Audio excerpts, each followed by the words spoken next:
একটা গুরুত্বপূর্ণ এলিমেন্টের কথা আপনাদেরকে বলি। একটা হচ্ছে এখন থেকে হওয়ার পর থেকে যে গ্রেফতার করবে, যে পুলিশ অফিসার, তার ক্লিয়ার আইডেন্টিটি থাকতে হবে, তার নেম প্লেট থাকতে হবে, তার আইডি কার্ড থাকতে হবে। যে ব্যক্তি গ্রেফতার হচ্ছে উনি চাহিদা মাত্র যে পুলিশ গ্রেফতার করছে তাকে আইডেন্টিটি কার্ড দেখাতে হবে, এটা ম্যান্ডেটরি।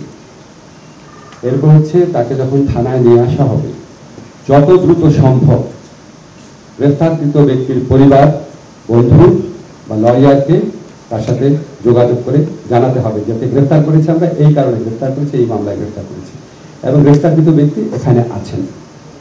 যত দ্রুত সম্ভব করতে হবে এবং কোনো অবস্থাতেই 12 ঘন্টার বেশি সময় নেওয়া যাবে না, এর মধ্যে জানাতেই হবে।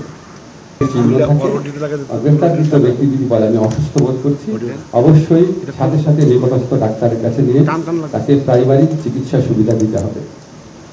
এছাড়া আমরা বলেছি প্রত্যেকটা গ্রেফতারের ক্ষেত্রে একটা মেমোরেন্ডাম অফ অ্যারেস্ট রাখতে হবে, ডিটেইল তথ্য থাকতে হবে, কাকে গ্রেফতার করা হয়েছে, কেন গ্রেফতার করা হয়েছে, কি অভিযোগে, কোন আইনে, তার পরিবারের কার সাথে যোগাযোগ করা হয়েছে, কে গ্রেফতার করেছে, ডিটেইল একটা মেমোরেন্ডাম থাকবে প্রত্যেকটা গ্রেফতারের ক্ষেত্রে।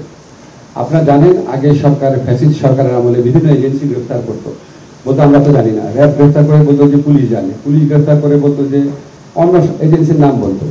তা আমরা আইনে বলেছি যেই সংস্থায় গ্রেফতার করুক তাদের কনসার্ন অফিসে গ্রেফতারকৃত ব্যক্তি কেন গ্রেফতার করেছে, কোন আইনে গ্রেফতার করেছে, 12 ঘন্টার মধ্যে কার সাথে যোগাযোগ করেছে, সমস্ত তথ্য সেখানে থাকতে হবে। ধরেন যদি এসবি গ্রেফতার করে এসবির এখানে থাকতে হবে এবং সাথে সাথে সেটা সংশ্লিষ্ট কনসার্ন পুলিশের থানাতে পাঠিয়ে দিতে হবে। আর আমরা বলেছি নিয়মিতভাবে প্রত্যেক থানায়, জেলা সুপারের কার্যালয়ে, পুলিশ হেডকোয়ার্টারে গ্রেফতারকৃত ব্যক্তিদের তালিকা থাকবে, কাকে গ্রেফতার করা হলো, কত তারিখে গ্রেফতার করা হয়েছে, সে এখন কোথায় আছে, এটা তালিকা থাকতে হবে। এগুলি সব ম্যান্ডেটরি।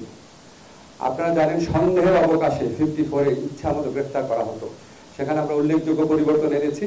আমরা বলেছি যে আপনি যদি সন্দেহের অভিযোগে গ্রেফতার করেন, যে গ্রেফতার করবে তাকে নিশ্চিত হতে হবে যে আমি এই লোককে গ্রেফতার করেছি, আমার সামনে অপরাধটা ঘটেছে এবং আমার বিশ্বাস করার কারণ আছে যে উনি অপরাধটা ঘটিয়েছেন, এবং সেটা তাকে লিখিতভাবে এক্সপ্লেইন করতে হবে কেন সে 54-এ গ্রেফতার করলো, এবং এখানে ক্যাটাগরিক্যালি বলতে হবে কেন তার মনে হলো যে এই লোকটাই অপরাধটা করেছে। সেটা হচ্ছে কগনিজেবল অফেন্সের ক্ষেত্রে।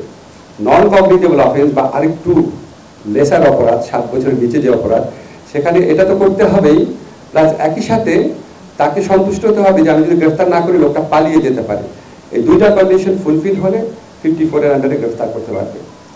তারপর আমরা যে আইন করেছি সেখানে আপনার অনলাইন বেল বন্ড সাবমিশনের বিধান আছে, তারপর ডিজিটালি সামন দেওয়া যাবে, ডিজিটালি ওয়ারেন্ট দেওয়া যাবে এডিশনাল মেজার্স হিসাবে।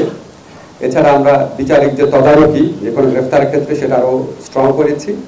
আমরা মনে করি ইনশাআল্লাহ এই আইন যদি সঠিকভাবে প্রতিপালন করা যায় তাহলে ইচ্ছা মতো যে গ্রেফতার, মানুষকে হয়রানি, গ্রেফতার করে অস্বীকার করা, মানুষকে গুম করা, সেগুলি বন্ধের ক্ষেত্রে একটা বিরাট যুগান্তকারী ভূমিকা রাখবে।